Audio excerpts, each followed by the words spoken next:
Programa actual de las ciencias jurídicas. La posición de la teoría fundamental del derecho. Tradicionalmente han existido dos perspectivas para entender el derecho. Número 1. El derecho se divide en dos ramas, el derecho público y el derecho privado. Número 2. Existe una teoría fundamental del derecho. La primera perspectiva del derecho. Se entiende un derecho dividido en dos ramas, el derecho público y el derecho privado. Ello en atención a que si las normas jurídicas vienen impuestas por el Estado y son de acatamiento en contra de todos los seres humanos, o si se trata de normas creadas por las personas en relaciones convencionales con plena autonomía de la voluntad y total libertad, entendiéndose que se pueden generar normas de derecho privado en todo lo que no esté prohibido.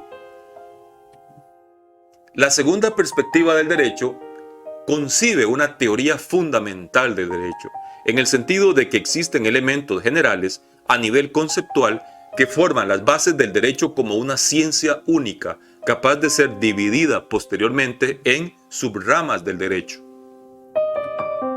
Con respecto a ambas perspectivas señaladas anteriormente, si bien existe una diferencia de enfoque entre las ramas sustanciales del derecho público y privado, ello no excluye que tengan elementos comunes y que la colocación de las disciplinas jurídicas en uno u otro campo sea cada día más difícil, debido a que la ampliación de funciones del Estado hace que el interés público y el privado se combinen en la mayoría de las regulaciones jurídicas. Ahora bien, si superada esta imprecisión en un aumento en el nivel de generalidad, se pasa a la teoría del derecho privado y a la teoría del derecho público, a la teoría fundamental del derecho, se abandona con ello el nivel científico positivo y se entra al correspondiente punto de vista trascendental o filosófico. Ello por cuanto, como queda dicho, la diferencia esencial entre ciencia y filosofía es el punto de vista particular de la ciencia, de la primera, y el punto de vista general de la filosofía, de la segunda. Buena prueba la encontramos en el hecho de que todos los autores que han proclamado la necesidad de hacer una teoría general del derecho han derivado necesaria e indefectiblemente hacia una elaboración más amplia de su pensamiento que obliga a considerarlos dentro del plano de la filosofía del derecho. Es indudable que en el siglo XX, Hans Kelsen es el mejor ejemplo de esta afirmación.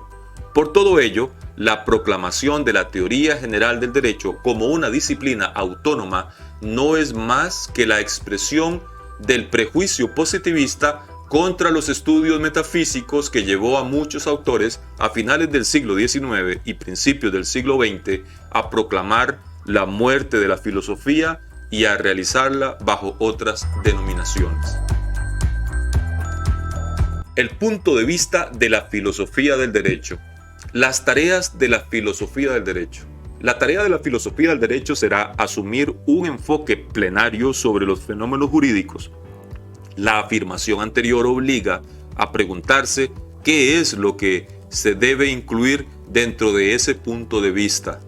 Pregunta que puede ser contestada de dos maneras, con un criterio histórico o con un enfoque sistemático. Una combinación de ambos nos permitirá establecer el problema. Históricamente, la primera forma de reflexión filosófica sobre lo jurídico que apareció fue la preocupación por la justicia y el derecho natural. Dentro de la cultura griega, a partir del siglo VIII a.C., una serie de autores emprende una doble tarea: teorizar sobre la justicia y desarrollar la idea del derecho natural. La idea del derecho natural se basa en la apreciación de que existen normas jurídicas comunes a todas las épocas y a todos los pueblos. Alrededor de esa idea se elaboraron conceptos que llegaron a constituir una disciplina con el nombre de ciencia del derecho natural, que hasta principios del siglo XIX agrupó todos los conocimientos que hoy se denominan filosofía del derecho. A la par de la teorización sobre el derecho natural, los estudios realizados por los juristas romanos primero y por los glosadores después pusieron las bases para la ciencia jurídica que, al fundarse en la consideración del derecho romano común a todos los pueblos de Europa, contribuyó a fortalecer la creencia en el derecho natural. El uso de la expresión filosofía del derecho no aparece sino en 1798, siendo Gustavo Hugo el primero en utilizarla. En 1821, Jorge Federico Hegel es el primero en publicar una obra que utiliza esa expresión en su título Rasgos fundamentales de la filosofía del derecho. Posteriormente, los autores que promulgaron las ideas de una filosofía del derecho se encuentran vinculados a un proceso que se inicia a principios del siglo XIX y que tiende a cambiar el enfoque filosófico de una preocupación por la justicia a una pretensión de definir el derecho y tratar de obtener una serie de conceptos universales sobre él. Dicha corriente representa una negativa, cada vez más rotunda, a la pretendida existencia del derecho natural y busca eliminar toda referencia a los problemas de tipo estimativo. Como resultado de ese criterio básico, se produce una expansión en el número y el contenido de las ciencias jurídicas.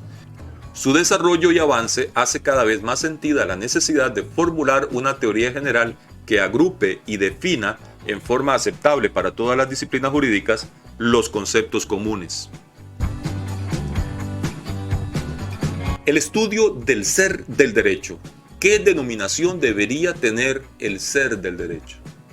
Para el autor Carlos José Gutiérrez, al ser del derecho, en sentido general, se le debería concebir o denominar como una teoría fundamental del derecho.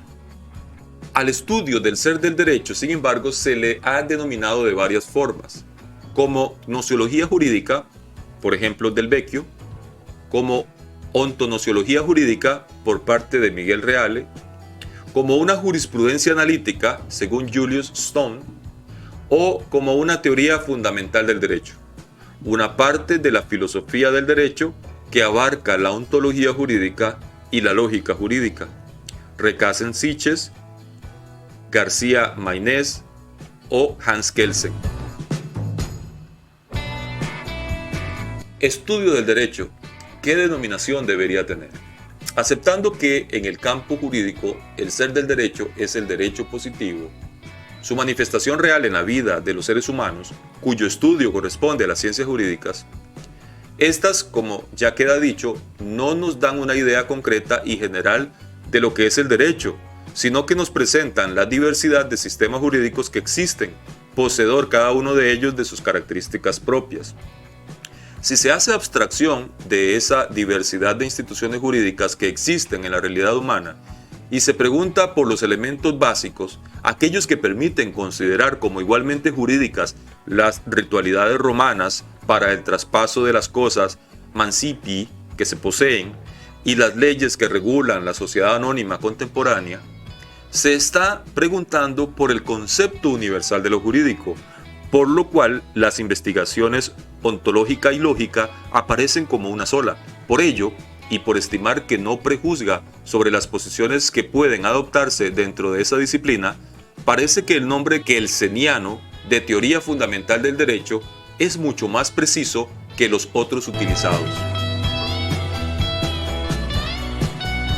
Es indudable que dentro de esa línea de pensamiento de la teoría fundamental del derecho, la teoría más acabada que se encuentra en la época actual es la que Hans Kelsen denominó teoría pura del derecho.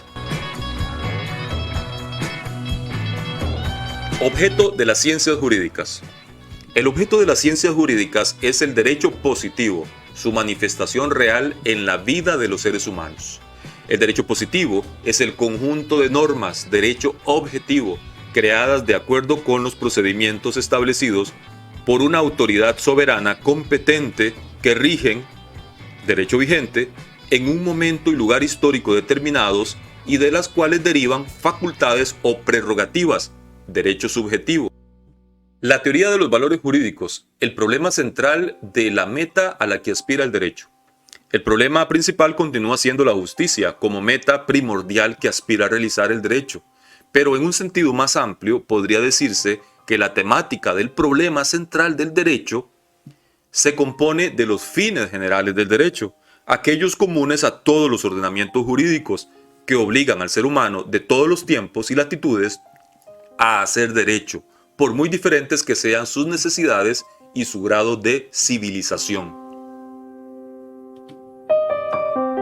Dicha disciplina ha encontrado siempre su fundamento filosófico en la ética, entendida esta no en su sentido restricto de sinónimo de moral, sino en una forma amplia como teoría general sobre la conducta humana, los fines que la inspiran y los criterios que con base en ellos pueden utilizarse para enjuiciar las formas de comportamiento. En el desarrollo de esa parte de la filosofía del derecho destacan las corrientes iusnaturalistas y neo-iusnaturalistas que experimentaron un resurgimiento de especial importancia en el periodo posterior a la Segunda Guerra Mundial.